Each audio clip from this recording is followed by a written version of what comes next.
दोस्तों आज की इस वीडियो के अंदर हम आप सभी के साथ में अपनी क्लास 7 साइंस सब्जेक्ट के चैप्टर नंबर 13 के पार्ट 2 को डिस्कस करने वाले हैं। और अगर आपने अभी तक पार्ट 1 की वीडियो को नहीं देखा तो जाओ सबसे पहले एक बार उसको देखो, समझो। और अगर आप पूरी की पूरी हमारी प्लेलिस्ट को देखना चाहते हैं हमारे पूरी 7th क्लास साइंस की, तो जाओ हमारे चैनल के ऊपर विजिट करो। तो चलो आज हम स्टार्ट करने वाले हैं हमारे पेंडुलम से। और कल हमने हमारे पेंडुलम को थोड़ा बहुत समझ लिया था कि भाई हमारा ये कैसा बिल्कुल दिखता है और आपका बोब क्या चीज़ होती है। तो ये होता है आपका यहाँ पे बोब। तो आज हम स्टार्ट करने वाले हैं यहाँ से और देखते हैं क्या कुछ बातें हमको यहाँ पे कहता है। तो कहता है position of the bob of an oscillating simple pendulum shows the pendulum at a rest. It means positions when the bob of the pendulum is released after taking it slightly to the one side it begin to move and fro. The to and fro motions of a simple pendulum is an example of a periodic or a oscillatory motion। अब यहाँ पे basically आपको इतने tough word लिख के सिर्फ simple सी है ही बात कहना चाहता है। चलो मैं आपको सिंपली बता देता हूँ कि मानो ये था आपका ऊपर का हिस्सा, ये आ गया आपका यहाँ पे आपका जो वायर रहता है या फिर धागा रहता है वो, और ये हो गया आपका बोब। अब आपने क्या किया, थोड़ा सा इसको अपनी साइड में ऐसे खींचा, खींचने के बाद आपने इसको छोड़ दिया। तो आपको पता है कि ये आपका ऐसे जाएगा, ऐसे आएगा, ऐसे जाएगा, ऐसे आएगा, ऐसे आपकी ये बॉल यहाँ पे मूव करेगी। ठीक है, बेसिकली आपका बोब होता है। तो जो इस टाइप का आपका मोशन रहता है, इस मोशन को हम कहते हैं पेरियोडिक मोशन या फिर बोलते हैं हम ऑस्किलेटरी मोशन। अब आप इस बात को यहाँ पे बिल्कुल क्लियरली समझ चुके हैं। तो चलो फटाफट से अब आगे चलते हैं। तो आगे कहते हैं the pendulum is said to have completed one oscillations when its bob starting from its main position O move to A to B and back to O. The pendulum also completes one oscillations when its both bob move from the extreme position A to the other extreme position B and comes to A. The time taken by the pendulum to complete one oscillation is called a time period। अब यहाँ पे basically आपको कुछ यही बातें बता रहा है जो कि बिल्कुल सिंपल सी होती हैं कि भाई देखो ये हो गया आपका पेंडुलम। ठीक है, अब यहाँ पे इसका वन ऑस्किलेशन आपका कब कंप्लीट होगा, जब आपका ये ओ से यहाँ पे गया, फिर यहाँ से यहाँ पे गया और फिर वापस आपका यहाँ पे आ गया, तो आपका ये वन ऑस्किलेशन कंप्लीट कर देगा। ठीक है, मतलब कि यहाँ से यहाँ गया फिर यहाँ आया, तो आपका वन ऑस्किलेशन यहाँ पे कंप्लीट हो जाएगा। तो यार ऐसे ही आपका ऑस्किलेशन कंप्लीट होगा, जितना टाइम इसको कंप्लीट करने में लेगा उसको हम कहेंगे आपका टाइम पीरियड। तो चलो अब स्टडी करते हैं हमारी एक्टिविटी 13 पॉइंट। अब यहाँ पे आपको कहता है set up a simple pendulum as shown in the figure 13.a with a thread और a string of the length nearly 1 metre, switch off and fans nearby, let the bob of the pendulum come to the rest at its main positions, mark the main position of the bob on the floor below it or on the wall behind it to measure the time or period of the pendulum. We will need a stopwatch, however if a stopwatch is not available a table clock or a wristwatch can be used। अब basically आपको इसके अंदर यही simple सी बात कहते हैं कि भाई जैसा हमने आपको पीछे दिखा रखे हैं ना, आपकी 13 पॉइंट जो ए फिगर है वहाँ पे आपका मतलब कि जो ये वाला हमने दिखा रखा है पेंडुलम, तो ऐसा आप अपने घर के ऊपर घर पे बना सकते हैं। आप एक बोब लेके आइए, उसको धागे से बांध दीजिए, अपने जो आपके फ़ैन वगैरह रहते हैं कमरे के उनको स्विच ऑफ कर दीजिए और फिर बाद में उसको थोड़ा सा हिलाइए और अपना टाइम पीरियड वहाँ पे बैठ के नोट कीजिए कितना टाइम उसको लगता है आपका एक ऑस्किलेशन कंप्लीट करने में और क्या कुछ आपकी वहाँ पर सारी चीज़ें रहती हैं। ठीक है, अब आगे कहता है to set the pendulum in motion gently hold the bob and move it slightly to one side. अब यहाँ पे कहता है आपके पेंडुलम को स्टार्ट करने के लिए आपको क्या करना है कि जो आपका बोब है इसको बहुत सिंपली आपको थोड़ा सा ऊपर की साइड लेके जाना है, बिल्कुल ना हिलाते हुए। Make sure that the string attach to the bob is tight with while you display it. Now release the bob from its displaced position. Remember that the bob is not to be pushed when it is released. हम यहाँ पे कहते हैं कि भाई जो आपका Bob है ना, जब आप इसको ऊपर लेके जाएं तो जो आपका ये धागा है ये आपका टाइट रहना चाहिए। और दूसरी बात, जब आप इसको यहाँ से छोड़ें तो आपको इसको एकदम पुश नहीं करना, यानी इसके ऊपर फोर्स नहीं लगानी है, इसको ऐसे ही छोड़ देना जस्ट डायरेक्टली। ठीक है, तो अब आपको आगे कहता है note the time on the clock when the bob is at its main position. Instead of the main position you may note the time when the bob is at the one its extreme positions. Measure the time the pendulum take to complete 20 oscillations. Record your observation in table 13.2. First observation is just a simple. Your observation could be different from this. Repeat this activity a few times and record your observations by dividing the time taken for the 20 oscillations by the 20 get the time taken for 1 oscillations और the time period of the pendulum. अब यहाँ पे उसके बाद कुछ नहीं करना है, आपको जस्ट बैठ के उसको देखना है कि भाई कैसे कितना आपका टाइम यहाँ पे लेता है और उस टाइम को मापना है। फिर इसको आपको बार बार एक्टिविटी को रिपीट करके देखना है और देखना है कि 20 आपके जो ऑस्किलेशन कंप्लीट करने में कितना टाइम लेता है। फिर जो भी आपका रिजल्ट आता है उसको फटाफट से इस टेबल के अंदर आपको राइट डाउन यहाँ पे कर देना है, ठीक है। तो अब कहता है in the time period of your pendulum nearly the same in all cases. कहते हैं कि जो आपका टाइम पीरियड यहाँ पे निकल के आएगा वो हर एक केस के अंदर आपका सेम ही रहेगा काफ़ी हद तक। Note that a slight change in the initial displacement does not affect the time period of your pendulum. और यहाँ पे कहते हैं कि भाई अगर आपकी जो डिस्प्लेसमेंट है उसके अंदर थोड़ा बहुत चेंज भी आप कर देंगे थोड़ा बहुत, तो आपके टाइम पीरियड में कोई भी फ़र्क वहाँ पे नहीं आएगा। Nowadays most clock और watches have an electric circuit with 1 or more cells, these clocks are called the quartz clocks.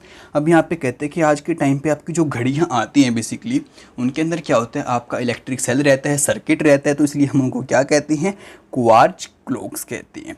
The time measure by the quartz clock is much more accurate then that of the clock available earlier. और कहते हैं कि जो आपकी पुरानी घड़ी आती थी आपकी पेंडुलम वाली, उनसे ये जो आपकी आज वाली घड़ी है काफ़ी ज़्यादा अच्छी रहती हैं और बहुत आपका एक्यूरेट टाइम ये माप लेती हैं। अब आपको आगे कहते हैं the length of the string is equal to में 100 सेंटीमीटर। जो आपका धागा होना चाहिए उसकी लेंथ आपको कितनी लेनी है, 100 सेंटीमीटर, ठीक है।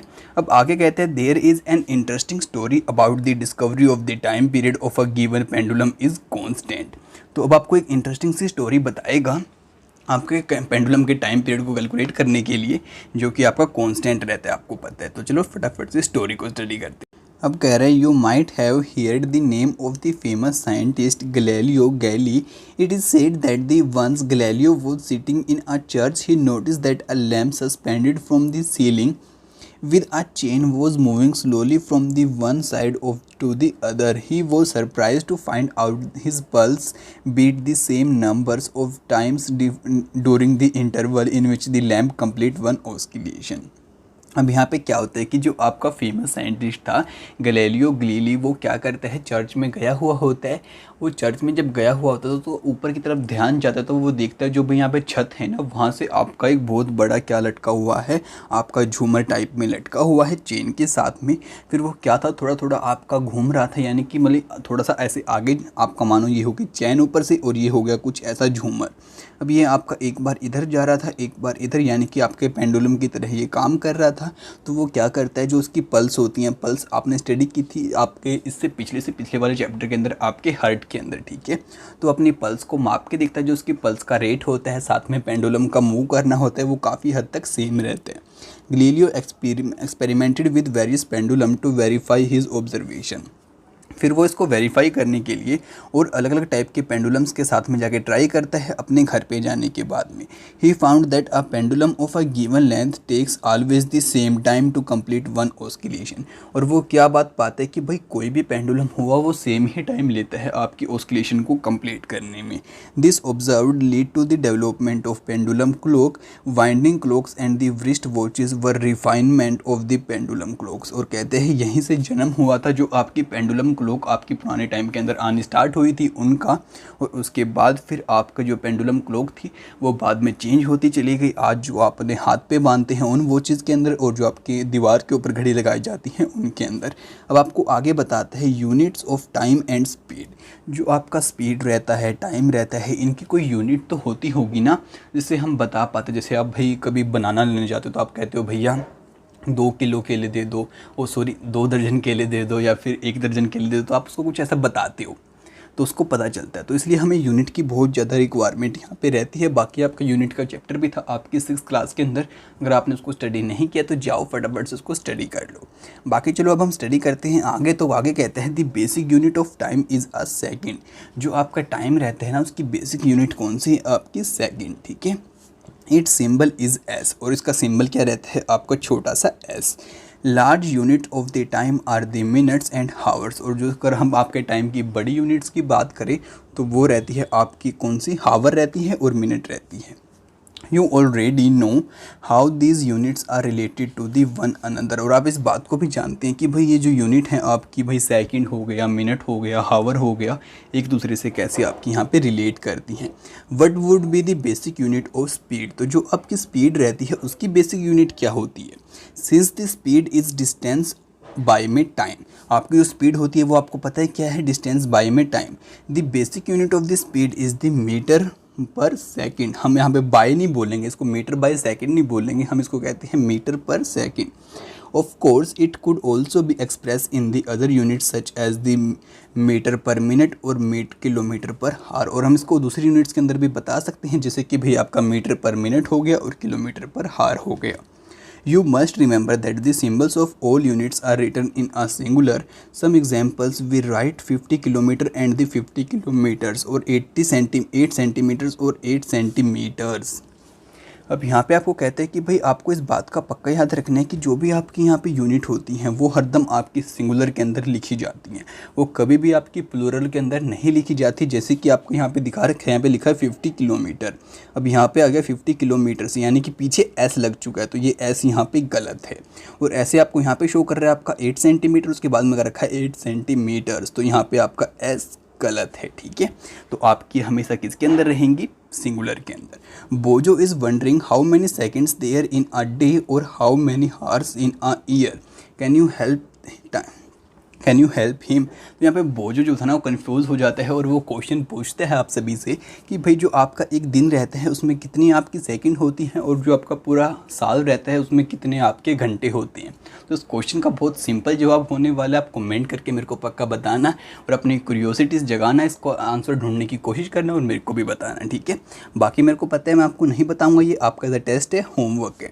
अब आगे कहते हैं different unit of time are used depending on the needs. For example it is convenient to express your age in years rather than in days और हार्स। अब यहाँ पे कहता है कि हम अलग अलग यूनिट्स का यूज़ करते हैं अपनी कन्वीनियंसी को देखते हुए। जैसे कि अगर आप अपनी किसी को एज बताओगे, भाई मैं 8 साल का हूँ, मैं 12 साल का हूँ, मैं 20 साल का हूँ, मैं 13 साल का हूँ, 14 का हूँ, जिस भी साल का हूँ आप बताओगे, आप ये बताओगे तो ठीक रहेगा। अगर आप ये बोलोगे भाई मेरे को पैदा हुए मतलब कि 180 दिन हो चुके हैं, या फिर मेरे को भाई अभी तक हो चुके हैं 5000 से ज़्यादा दिन हो चुके हैं, तो ये कुछ सही नहीं लगता। तो इसलिए हम इसको ईयर के अंदर काउंट करते हैं, ठीक है। तो चलो अब आगे स्टडी करते हैं। तो आगे कहते हैं similarly it will not be wise to express in years the time taken by you to cover the distance between your home and your school. और अगर मानो आप अपने स्कूल से घर पे जाते हो तो आप उस डिस्टेंस को अगर ईयर्स के अंदर यानी कि पूरे साल के अंदर बताओगे तो अच्छा नहीं रहेगा ना। अगर आप ये बताओगे भाई इतना किलोमीटर पड़ता है, इतना मीटर पड़ता है, तो वो ठीक है। लेकिन अगर आप उसको साल के अंदर काउंट करोगे, साल वाली यूनिट का यूज़ करोगे जो आपकी ईयर की यूनिट रहती है, तो वो सही नहीं रहेगा। इसलिए हम अपनी कन्वीनियंसी की हेल्प से इनका यूज़ करते हैं। हाउ स्मॉल और large is a time interval of 1 second. The time taken in saying allowed 2001 is nearly 1 second. अब यहाँ पे कहते हैं अगर आप इस वर्ड को यहाँ पे तेज़ी से बोलोगे ना 2001 तो ये आपका 1 सेकेंड का टाइम यहाँ पे ले लेगा। Verify it by counting aloud from 2001 to the 2010। आपको क्या करना है, काउंटिंग करनी है ज़ोर ज़ोर से 2001 से लेके 2010 तक। तो आपकी 1 सेकेंड यहाँ पे कवर हो जाएगी या फिर आपकी 10 सेकेंड यहाँ पे कवर हो जाएंगे। आप इस बात को यहाँ पे देखना। The pulse of a normal healthy adult at rest beats from about 72 times in a minute, that is about 12 times in 10 seconds. अब यहाँ पे कहते हैं कि भाई अगर हम आपको बताएं किसी हेल्थी पर्सन की, तो जो आपकी पल्स रहती हैं वो 72 टाइम रहती हैं 1 मिनट के अंदर और 12 टाइम रहती हैं आपकी 10 सेकेंड के अंदर। This rate may be slightly higher for children. और जो बच्चे रहते हैं उनके लिए ये रेट आपकी हायर भी हो सकती है। बाकी चलो आगे देखते हैं पहेली क्या कहती है। तो पहेली कहती है how time was measured when pendulum clock were not available. आपकी जब पेंडुलम क्लॉक नहीं थी तो आपका टाइम कैसे मेज़र किया जाता था, वो ये क्वेश्चन आपसे पूछती है। तो आपको पता है कि भाई वो हमारे दिन को देखते थे, शैडो को देखते थे, आपके चांद को देखते थे, तो ऐसे टाइम का वो पता लगाते थे, ठीक है। अब कहता है many time measuring devices are used in different part of the world before the pendulum clocks became popular. Sundials, water clocks, and the sand clocks are some example of such devices. Different designs of these devices were developed in the different part of the world.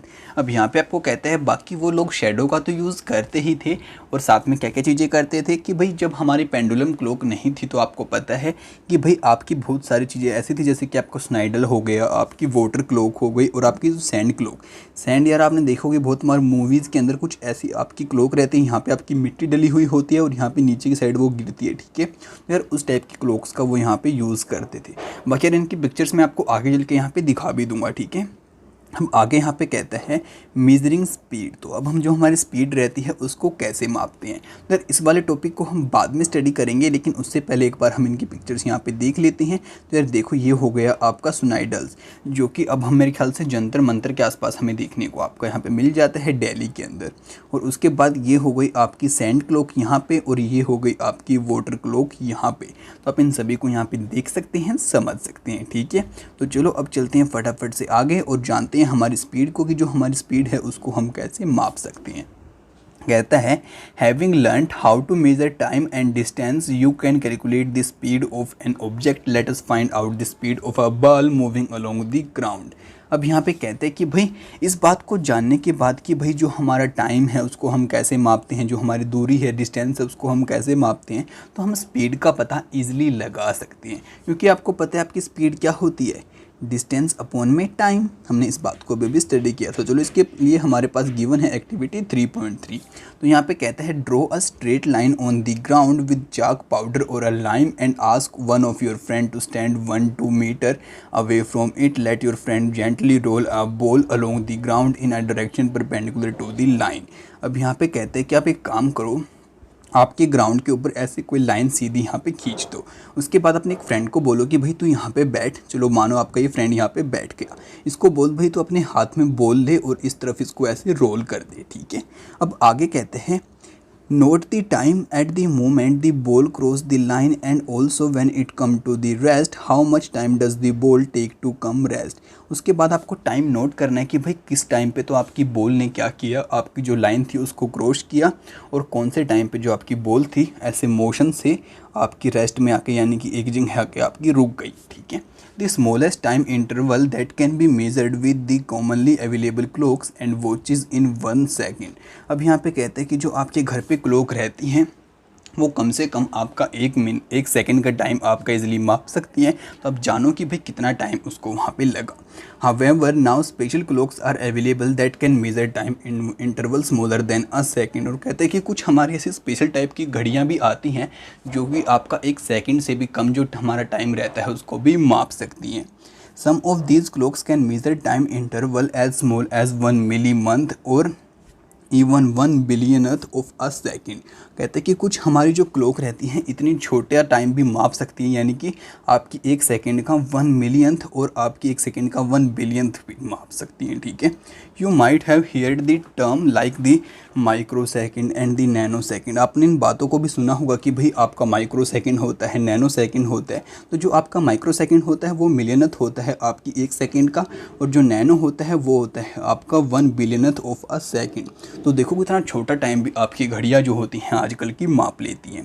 Clocks that measure such a small time interval are used for the scientific research. और कहते हैं कि भाई जो आपकी ये घड़ियाँ रहती हैं इनका यूज़ हम आपका साइंटिफिक रिसर्च के अंदर करते हैं, ठीक है। The time measuring devices used in the sports can measure time interval that are 1/10 और 100 of a second। और कहते हैं जो आपकी स्पोर्ट्स के अंदर यूज़ की जाती हैं वो 1/10 और 100 माप सकती हैं आपकी सेकंड का।